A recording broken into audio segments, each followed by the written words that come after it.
अस्सलाम वालेकुम dear students, आप देख रहे हैं अल-सादिक इंस्टीट्यूट और हाजिर हैं हम लोग क्लास 11 बायोलॉजी के cell structure and function chapter की एक और वीडियो के साथ।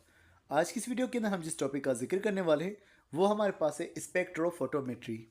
स्पेक्ट्रोफोटोमेट्री एक तरीका होता है जिसके नतीजे में हम लोग ये मेजर करते हैं कि कौन सा कंपाउंड जो है कितनी लाइट को एब्जॉर्ब करता है, कितनी लाइट की वेवलेंथ को एब्जॉर्ब करता है। हमारे पास मुख्तलिफ कंपाउंड्स होते हैं और वो लाइट को एब्जॉर्ब करते हैं। कुछ ऐसे कंपाउंड्स भी होते हैं जो लाइट को रिफ्लेक्ट कर देते हैं, कुछ ऐसे कंपाउंड भी होते हैं जो लाइट को स्केटर्ड यानी कि फैला देते हैं। तो कुछ कंपाउंड ऐसे होते हैं जो लाइट को एब्जॉर्ब करते हैं, तो वो मुख्तलिफ रेंज की वेवलेंथ की लाइट को एब्जॉर्ब करेंगे। तो वो कंपाउंड कितनी लाइट एब्जॉर्ब करता है ये हमें पता चलता है एब्जॉर्प्शन स्पेक्ट्रम में। मिसाल के तौर पर क्लोरोफिल एक कंपाउंड है जो कि हमारे पास मौजूद होता है प्लांट्स के अंदर और ये लाइट को एब्जॉर्ब करने का काम करता है।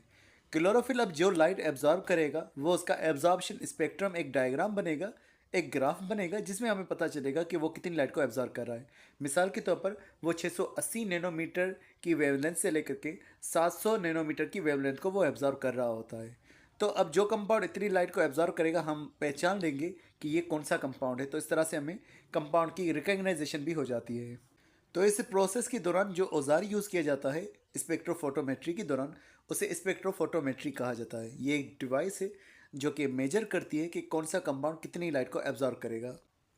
इस प्रोसेस के दौरान यहाँ पर यह किया जाता है कि एक सैंपल लिया जाता है। मिसाल के तौर पर प्लांट की लीफ को हमने ले लिया, उसमें क्लोरोफिल मौजूद है। अब उस सैंपल में से लाइट को गुजारा जाएगा।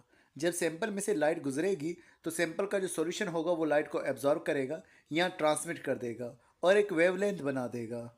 अब जो हमारे पास ये लाइट की वजह से वेवलेंथ बनी है वो स्पेक्ट्रोफोटोमीटर के अंदर हासिल हो जाएगी। मज़ीद अगर हम इस प्रोसीजर के बारे में बात करें कि ये कहाँ यूज़ हो सकता है, तो फोटोसिंथेसिस के बारे में जानने के लिए ये यूज़ हो सकता है कि कितना फोटोसिंथेसिस हो रहा है। ये स्पेक्ट्रोफोटोमेट्री के ज़रिए से हम पता चलेगा, क्योंकि पिगमेंट्स मौजूद होंगे तो फोटोसिंथेसिस का प्रोसेस अंजाम करेंगे और उनके एब्जॉर्प्शन की वजह से हमें पता चलेगा कि वो कितनी लाइट एब्जॉर्ब करें और कितनी वो यूज़ होगी। तो इस तरह से फोटोसिंथेसिस का हमें पता चल सकता है। उसके अलावा ग्रोथ ऑफ बैक्टीरिया के बारे में भी हमें पता चल सकता है। ग्रोथ ऑफ बैक्टीरिया का कैसे पता चलेगा कि मिसाल एक सॉल्यूशन में बैक्टीरिया मौजूद हैं। अब वो बैक्टीरिया अगर बहुत ज़्यादा लाइट को जो है वो बाहर फेंक देते हैं, उनका काम होता है जब लाइट उनको लगेगी तो उसकी जो लाइट है वो बाहर फेंक देते हैं। तो इस तरह से हमारे पास जो है बादल वगैरह बनता है। तो कितनी लाइट को वो बाहर फेंक रहे हैं उसके बारे में भी हमें पता चल जाएगा कि कितने बैक्टीरिया मौजूद हैं। जितनी ज़्यादा लाइट को वो बाहर फेंकेंगे उतने ज़्यादा वो बैक्टीरिया मौजूद होंगे।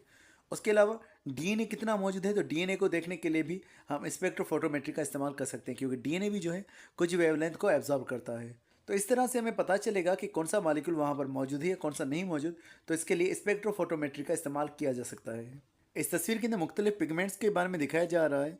मिसाल के तौर पर क्लोरोफिल ए है, क्लोरोफिल बी है या फिर कैरोटीन है, और उनके बारे में दिखाया जा रहा है कि वो कितनी लाइट को एब्जॉर्ब कर रहे हैं। ये जो हमारे पास पता चलता है लाइट कितनी एब्जॉर्ब हो रही है इन केमिकल्स के ज़रिए से, ये हमें स्पेक्ट्रोफोटोमेट्री के दौरान पता चलता है और इस चार्ट को हम कह रहे होते हैं उनका एब्जॉर्प्शन स्पेक्ट्रम।